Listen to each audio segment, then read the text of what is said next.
Hé chef, où tu fous, où tu trucs, mais va falloir prendre une décision. Bienvenue chez Foden Truck, hein. Fred, merci. Merci déjà d'être là ce soir. Avec grand plaisir. Pour les personnes qui nous écoutent, donc bienvenue. En fait, comme ça, je te le dis, ça fait le concept, il existe depuis 1 an maintenant, le podcast, les interviews que je fais. Et là, ça fait depuis décembre qu'on a arrêté. On a mis une petite pause parce que c'était les fêtes. Et puis, on a été repris par le site qu'on a relancé. Là, j'ai décidé de reprendre un petit peu les épisodes parce que c'est quand même vachement sympa. Ouais. Et donc, voilà, comme on se connaît bien, je me suis dit, on recommence ensemble. Ça, moi, je me mets un peu en jambe aussi. Et voilà, belle idée. On va se parler pendant une petite demi-heure, 3/4 d'heure. Et puis, c'est de pouvoir. Moi, ce que je veux dans ce podcast, c'est de pouvoir inspirer surtout les futurs food truckers et puis les personnes qui ne te connaissent pas toi non plus, qui veulent peut-être te connaître, comprendre un peu mieux. Qu'on ne voit pas juste un camion, qu'on voit ce qu'il y a derrière aussi, la personne qui est derrière. Voilà. Alors, peut-être pour commencer, si ça te va, peut-être tu peux rapidement te présenter, qu'on sache quand même qui t'es. Voilà, je m'appelle Frédérico, j'ai 42 ans. Ça fait 22 ans que je suis indépendant et que j'ai une société avec plusieurs food trucks. Et voilà. Ok, ouais. Donc tu vis en Belgique? Je vis en Belgique, oui. Je suis d'origine italienne et je fais un petit peu de tout comme cuisine. Un peu freestyle, rock'n'roll, j'aime bien beaucoup. J'ai beaucoup voyagé et dû à ça, je fais vraiment un peu de tout. D'accord, c'est ce que j'allais te demander justement. Alors, pour ton concept, justement, déjà, c'est combien de food trucks Street Food Coutron? C'est 4 food trucks, 2 emplacements fixes du lundi au samedi et 2 food trucks uniquement événementiels, pas de place fixe. Donc, je vais des places partout. Je fais des fêtes privées, sociétés, élaborées, moins élaborées, quasi gastro, on fait vraiment de tout. Très bien. Alors, il y en a, j'ai vu celui qui est à Nossegem, le gros food truck qui est fixe. Oui. Il y en a un nouveau sur le Brico, c'est ça? Brico-Planet, Anderlecht. Anderlecht. Oui. Et alors, les deux autres, après, ils se déplacent, c'est ça? Voilà, uniquement sur demande événementielle, quoi. Donc, que ce soit des festivals, des fêtes privées, des communions, on fait vraiment tout, des ouvertures de magasins, tout ce qu'il faut, tout et n'importe quoi. Ok, d'accord. Et donc, en type de nourriture, si on va sur les deux emplacements, on va trouver plutôt. Moi, je connais ton burger. Moi, je te dis, je m'en suis jamais remis. Je connais ton burger, tes burgers. Donc, on trouve un peu, surtout des burgers ou alors il y a une spécialité particulière? Non, les emplacements fixes, c'est plutôt la clientèle des gens des ouvriers, qui travaillent dans les magasins, des vendeurs, zoning industriel, des chauffeurs. Donc, c'est plutôt de la restauration rapide, pas trop chère. Ouais. Pour qu'on puisse manger tous les jours. Ouais. Et beaucoup de ça change. Il y a vraiment plein de trucs. Il y a des salades, il y a des sandwichs, il y a des pâtes, il y a des panini, il y a des burgers, des simples burgers, il y a des burgers élaborés, comme tu connais, à la truffe et tout ça. Il y a vraiment de tout. Okay. Ça, c'est l'emplacement fixe. Et les deux autres événementiels, c'est vraiment quasiment à la demande du client. D'accord. Voilà. Et je pars de plus en plus vers cette direction-là, de faire de moins en moins de la restauration rapide en événement, mais faire de plus en plus de l'élaboré. C'est ce que j'allais dire, c'est super élaboré. Quand on voit les photos de ce que tu présentes, c'est en fait, tu fais office de traiteur, voire plus, parce qu'au final, c'est des présentations incroyables pour les mariages, pour les réceptions. Voilà. Moi, je manipule les photos un peu tous les jours quand je regarde ça et c'est au-delà de ce qu'on attend, en fait. C'est pas juste. Ce que je veux te dire, c'est que ce que j'ai compris, moi, en regardant les emplacements, c'est une chose, mais après, ce que vous fêtes au-dessus, ce que je veux que le public comprenne, c'est que ça va au-delà quand même. Hein. Non, ça n'a rien à voir avec les emplacements fixes. Ça n'a rien à voir. Ouais, non, c'est totalement journée. Allez, c'est totalement différent. On fait vraiment de la cuisine aussi, quoi, en événement. Ouais. Oui, j'ai vu, tu as lancé des concepts assez sympas. C'était au niveau de. Attends, est-ce que c'était à Noël? Tu avais lancé des lasagnes, c'est possible? Ou tu avais lancé des kits à emporter? Ça a été pendant le confinement, ça. C'est ça, c'était pendant le confinement. C'était vraiment sympa ce concept-là aussi. Quand il y avait le confinement, comme tout indépendant, je pense que les factures, ils arrivaient tout le temps. Et il n'y avait pas de rentrée d'argent, donc il fallait trouver une solution. Et comme j'ai un petit atelier à la maison, un petit atelier traiteur avec chambre froide et tout ça, je me suis dit pourquoi pas faire des lasagnes. Ouais. Et à emporter, mais des lasagnes, on va dire, c'est banal. Tout le monde fait des lasagnes. Mais moi, j'en ai fait aux écrevisses, j'en ai fait à la truffe, 4 fromages, ricotta, vraiment des trucs un peu plus élaborés, surtout la présentation. Et j'ai un ami qui travaille chez Marcolini, le meilleur chocolatier du monde. Et lui, comme il ne bossait pas non plus, Eh ben, alors, on s'est dit pourquoi pas faire. Lui, il faisait les desserts et moi, je faisais les lasagnes. Et on faisait ça une fois par semaine et on en faisait énormément. Oui, j'ai vu les vidéos passer sur Facebook, les tables étaient remplies, Ouais, ça donnait envie en plus. Moi, je trouve ça vraiment sympa justement d'y lancer des concepts comme ça un peu différents, justement. Ça revitalise On aussi. n'a pas trop de choix hein, quand les factures continuent à venir tout le temps. C'est Ouais. pas avec les 100 € de l'État qu'on allait savoir s'en sortir. Hein, donc, Ah, c'est sûr.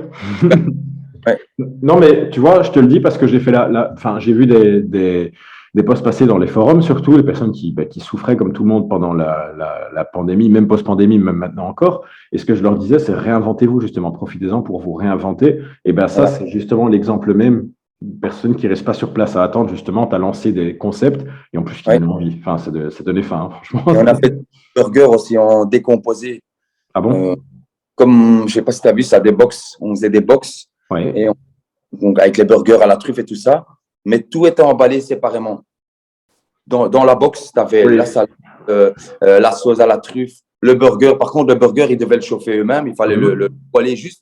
Mais mis à part, tout était fait. Il fallait juste l'assembler. On avait même mis une petite fiche avec un QR code où bon, tout le monde sait faire un burger, mais bon, on sait jamais. Ah ouais. Taper tout qu'il fallait faire et tout. Ouais, c'est bien. C'était vraiment. Ah, c'est sympa, c'est bien. Ça. Ouais, c'est chouette. Ouais. Bah, il faut pas laisser ce genre de concept, je pense. C'est le futur aussi, justement, comme je te dis, de se réinventer, donner envie.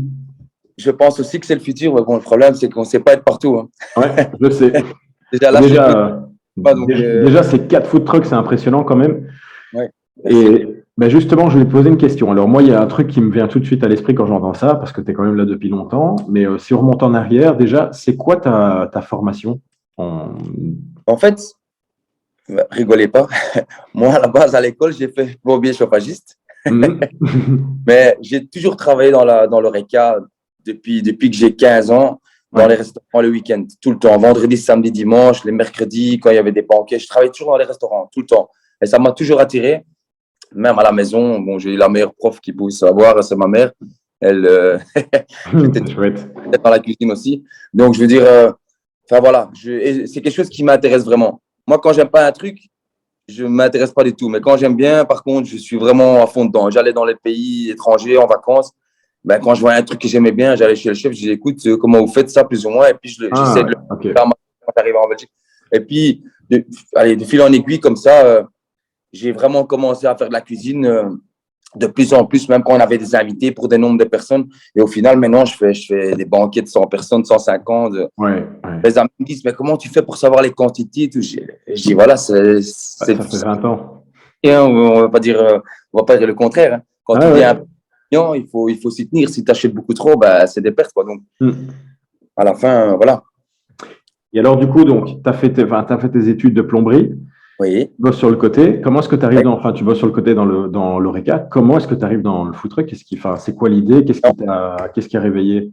En fait, je travaillais après l'école, je suis rentré à la STIP comme soudeur. Donc, encore je réparais des trams accidentés. OK. Donc, mais bon, le salaire était vraiment, vraiment très, très bas. Et les loyers, un exemple, je touchais 1140 € par mois à l'époque. Et un loyer, un appart, c'était déjà 800 €. Donc, je me suis dit, j'étais jeune, hein, j'avais 21 ans. Je me suis dit, c'est maintenant ou jamais que il fallait que je fasse un truc. Je savais d'office que ça allait être l'ORECA, mais je ne savais pas quoi. Donc, pour l'anecdote, je venais d'acheter une BMW d'occasion à l'époque. J'avais payé 7 500 €, enfin 300 000 francs belges à l'époque. Et donc, j'avais pas d'argent. J'avais fait un crédit pour cette voiture. Donc, j'avais cette voiture. Et un jour, je vais faire du shopping où je suis maintenant à Nosegem. Je vais faire du shopping là, mais bon, vous connaissez les femmes, c'est du début de la journée jusqu'à la fin de la journée, toute la journée, dans des magasins, rentrer, sortir. J'avais soif, j'avais faim. Il y a 14 grandes surfaces, il y a un zoning industriel autour et pas moyen d'acheter ni une canette, ni manger un truc. Et là, je me suis dit, mais c'est pas possible quand même. Enfin, ça brasse des milliers de personnes par jour. Pas moyen de se restaurer, ni une boisson, rien du tout. Et là, je suis rentré chez Krefel et j'ai demandé qui gérait le site, comment ça se passait. Donc, ils m'ont donné les coordonnées du gérant. J'ai envoyé un courrier par mail. Magnifique. J'ai fait ça vraiment un petit peu à la gueule, on va dire. Et donc, vous voyez ça. Mais j'ai reçu une réponse positive qui me demandait qu'est-ce que je voulais faire comme restauration. Alors, mais je connaissais de l'Horeca, mais j'avais jamais ouvert un truc à moi. J'avais 21 ans. Pour Oui, te et dire. puis surtout, quand tu as fait la demande, tu avais déjà le food truck à ce moment-là? Non, non, j'avais rien, j'avais pas d'argent en plus, mais je venais d'acheter pour l'anecdote. Donc, comme j'ai reçu un Ouais. courrier positif, j'ai renvoyé en disant que je voulais faire des sandwichs, des hot dogs à l'époque, tu sais, des trucs vraiment très Oui, basiques. oui, oui. Ouais. Je me dis, je vais faire des trucs simples, comme ça, je rentre dedans et après, je peux évoluer. Donc, ils m'ont accepté, mais comme j'avais pas d'argent, je me suis dit, comment je vais faire? Alors, j'ai revendu la voiture que je venais d'acheter pour acheter mon premier petit camion, en fait. Waouh. Et Wow. c'est comme ça que j'ai pu me placer là-bas. Mais bon, après, j'avais plus de voiture. Donc, à l'époque, à 21 ans, on sort tous en boîte. Moi, je sortais en boîte avec mon camion. Ouais, pour te dire, non, mais c'est vrai, c'est pas une blague. Hein. C'est bien. Je prenais pour un fou, je sortais en boîte avec mon camion. Donc, voilà. Et C'est voilà, beau. ça arrivé. Et puis, j'ai eu un camion. Et puis, j'en ai eu plusieurs. Hein. J'en ai déjà revendu plusieurs. J'avais des places fixes. Mais bon, au début, j'avais été trop jeune. J'avais un bar aussi à l'époque. Ouais. J'avais repris aussi après. Le food truck, ça a été mon premier truc. J'en ai eu deux, trois. Deux la journée, j'avais un la nuit et j'avais un cocktail bar. Mais j'avais 24 ans à l'époque, à ce moment-là. Ouais. Et là, c'était trop, j'arrivais plus trop à gérer tout. Je me faisais voler de tous les côtés parce que bon, j'étais jeune, je pensais à m'amuser et tout ça. Donc, j'ai tout revendu, j'ai tout gardé sur la de Game. Ouais. Et maintenant, bon, avec l'âge, j'en ai repris plusieurs, quoi. Maintenant, je gère vraiment tout. Ouais, c'est bien géré, ça se voit de toute façon, ça se ressent, c'est magnifique, c'est Ouais. une belle image. Et alors, en plus, vous travaillez en famille, si j'ai bien compris. Enfin, Et voilà. Ma maman, elle m'aide, ma Ouais. tante, et deux personnes qui travaillent temps plein maintenant. Ok, ah, mais c'est beau. Ouais. Ok, super. Et Voilà. ben, je me pose une question par rapport à ton expérience là aujourd'hui, tout ce que tu vis. Qu'est-ce qui fait aujourd'hui qu'après 20 ans, tu es toujours dedans? Enfin, qu'est-ce qui te fait te lever le matin? Qu'est-ce qui te fait vibrer dans ce travail? Ben, je pense que déjà, la cuisine, c'est ma passion, déjà de un. Et j'adore mon métier, en fait. Moi, je suis quelqu'un qui adore le contact clientèle. Et Ouais. en plus, donc, c'est Ouais. un des seuls métiers où tu peux Dans faire. les deux. Généralement, c'était un restaurant. Bon, maintenant, c'est vrai que c'est la mode des cuisines ouvertes, mais à la base, tu es dans une cuisine, personne ne te voit. Ouais. Et c'est Ouais. bon, mais tu parles à tes poils, je veux dire, façon de parler. Il n'y a personne qui. Ici, c'est vraiment. Voilà. Et les gens me le disent parfois, ouais, quand tu n'es pas là, c'est pas la même chose. Parce que moi, je parle avec tout le monde. Moi, il y a un mec qui vient avec. Tu vois qu'il a eu une mauvaise journée, il tire un peu la tête, bah, il repart avec le sourire. C'est ça que j'aime bien, en fait. Mais oui, ouais. C'est ça que j'adore. Et les food trucks, maintenant, au début, les gens étaient un peu sceptiques. Mais maintenant, comme on fait de la cuisine un peu plus élaborée, on a des gens qui viennent de tous les horizons, quoi. Que ce soit des riches, des pauvres, des gens vraiment huppés. Il y a pas de. Voilà. Hier, Attends, t'imagines, on m'a parlé de toi jusqu'ici en Espagne. Ah, allez. Bah ouais, c'est vrai. Tu sais qui, hein? Mais voilà, ton nom est venu résonner jusqu'ici. Je me suis dit, c'est pas Ouais. possible, il est partout. Ouais. Pour te dire, hier, j'ai fait un événement dans l'art, pour des gens qui font de l'art. Il y avait des artistes de New York, Los Angeles. Bah, les gens aussi, au début, ils regardent un peu, mais après, quand ils ont mangé les burgers à la truffe et tout, ouais, monsieur, c'est excellent. Et il y en a plein qui ont pris mes cartes et ils nous disent, on va vous appeler pour des événements. C'est tout le temps comme ça. Chaque fois que je fais un événement, ils prennent des cartes et ils me rappellent tout le temps. Tout le temps. Ben, c'est là que tu sais que tu bosses bien, en fait. C'est ça. Je pense que c'est la magie de ce travail aussi, c'est que tu es remercié directement. Ton travail est reconnu et puis tu le vois de tes propres yeux, comme tu as dit.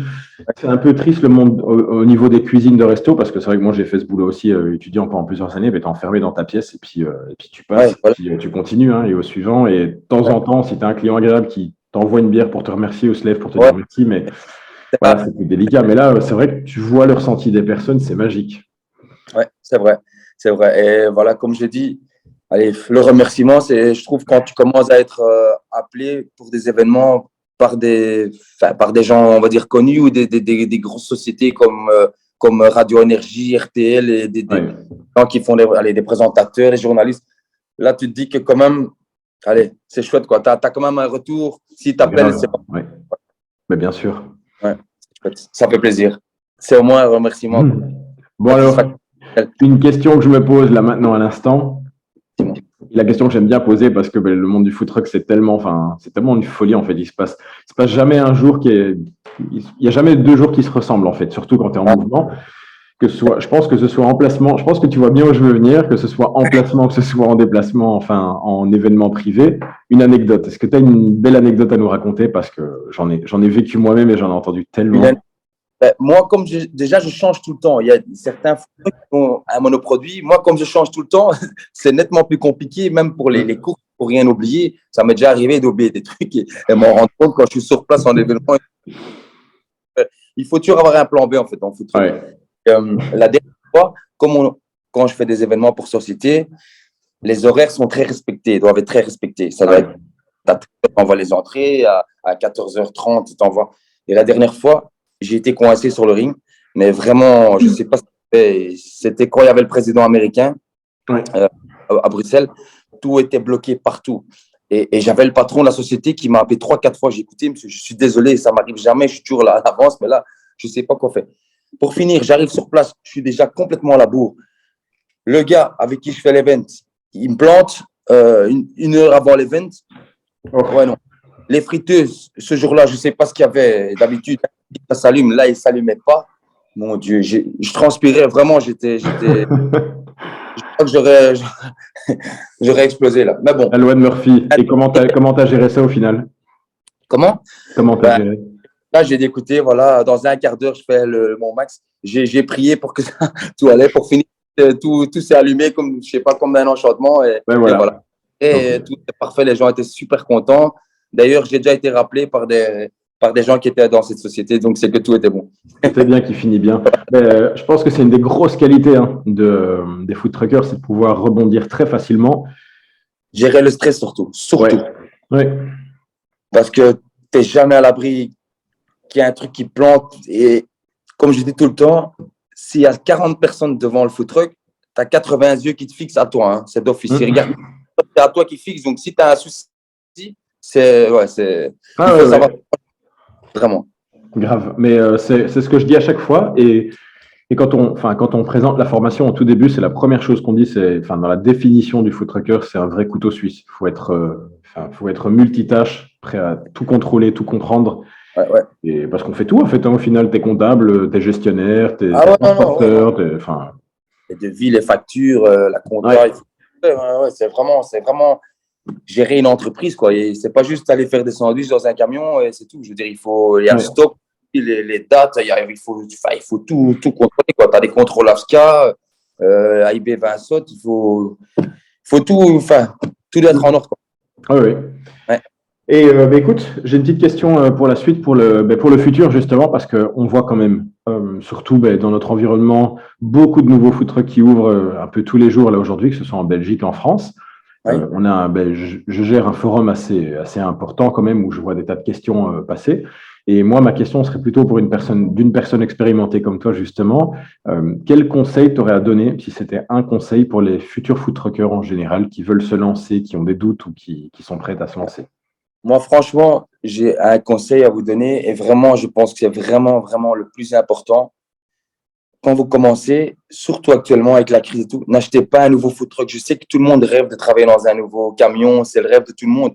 Regardez, moi, ça fait 22 ans que j'ai des food trucks. J'ai toujours pas acheté un nouveau food truck pour vous dire. C'est très cher, c'est magnifique, mais c'est très cher. Et souvent, les gens font l'erreur, j'ai remarqué, d'acheter un food truck avant de savoir où ils vont se mettre en fait. Et ça, c'est vraiment l'erreur à pas faire parce que déjà, vous achetez un nouveau food truck, vous avez un remboursement de 1000 euros par mois si tout va bien. Et en plus, vous allez peut-être mettre 6 mois avant de trouver un emplacement. Enfin, quand je dis un emplacement, c'est un bon emplacement parce que les emplacements, il y en a partout. Mais c'est pour avoir 3 clients par jour, ça ne va pas le faire. Vous voyez, moi, je parle d'un emplacement qui vous fait gagner votre vie et qui vous fait rembourser le prêt et tout ce qui s'ensuit. Donc, c'est vraiment le plus important, c'est de trouver d'abord un emplacement. Vous voyez directement si c'est un bon emplacement. Si c'est un truc où il y a 4 voitures qui passent par jour, vous savez très bien que ça ne va pas être un bon emplacement. Ça, c'est vraiment le conseil, vraiment numéro 1 que je dois donner, c'est vraiment ça. Ouais. Ne croyez pas que c'est juste un petit peu travailler 2-3 heures par jour et que c'est fini parce que n'y commencez même pas alors parce que vous allez vous planter en les 6 mois. C'est ce que j'ai vu bien souvent au début ou ce que j'ai entendu. Les personnes qui reviennent vers moi de temps en temps me posent ces questions. Je voudrais laisser mon boulot parce que je voudrais moins travailler et gagner plus d'argent. Le food truck va me le permettre. Au début, c'est très, très difficile. comme tout boulot, de toute façon, il n'y a rien qui vient tout seul. Et puis, c'est des heures parce que tu vas apprendre un nouveau métier, tu vas apprendre des nouveaux processus, tu vas gérer des transports. Enfin, on ne se rend pas compte en fait de la complexité parce que c'est une cuisine restreinte, mobile. Tu gères. Quoi que tu connaisses avant, j'ai vu des cuisiniers, des ex-grands cuisiniers qui ont essayé de se lancer dans le food truck, qui ont vite arrêté parce que c'est épuisant. C'est une autre manière de penser, une autre manière d'agir, d'anticiper aussi. Et comme tu as dit, tu es coincé les embouteillages, tu penses différemment. C'est pas juste que ta cuisine t'attend, tu dois chauffer, tu dois préparer tout. Enfin, c'est un métier à part. Ouais. C'est surtout restreint, comme tu dis, la place est très restreinte. Moi, j'ai déjà travaillé avec des chefs qui dans leur restaurant, ils font des trucs de fou, vraiment malades. Et ils sont venus dans le food truck. On dirait on aurait dit des apprentis perdus complets. Ils me disent, mais comment tu fais à travailler ici? Je dis, ouais, mais il faut vraiment tout être organisé. Tu n'as pas beaucoup de place, donc il faut tout. Et quand tu as 50 entrées, les assiettes, il faut les faire, mais tu apprends tout ton plan de travail. Il faut être très organisé. Complètement. Ouais. Merci en tout cas. Merci pour ce conseil et merci pour ton partage d'expérience. Merci aussi de nous avoir livré toute ton histoire. J'espère en tout cas que ça pourra servir aussi pour les personnes qui nous regardent, qui regarderont encore cette interview, qui doutent encore, qui hésitent à se lancer encore. J'espère que ça les rassurera aussi. Et puis les personnes qui te connaissent simplement, mais devant le food truck, qui ne connaissent pas la personne derrière, j'espère qu'ils apprendront à te connaître un peu mieux grâce à ça, parce que franchement, tu es une très belle histoire, c'est inspirant. C'est inspirant d'avoir commencé si tôt déjà et puis voilà, j'ai compris maintenant, je connais ton évolution. J'adore tes burgers, je vais les voir encore différemment, franchement. Et c'est une belle histoire, et puis de savoir que c'est fait en famille, c'est fait avec le cœur. Enfin voilà, c'est très inspirant, sache-le en tout cas. Donc, comme je dis toujours, longue vie à ton concept. Merci beaucoup. Merci à toi, et à bientôt alors. On se revoit de toute façon dans 2 petites semaines. Voilà, super. Allez, salut. Bonne soirée. Ciao. Hé chef, où tu fous, où tu truck, mais va falloir prendre une décision. Bienvenue chez Food Truck, hein.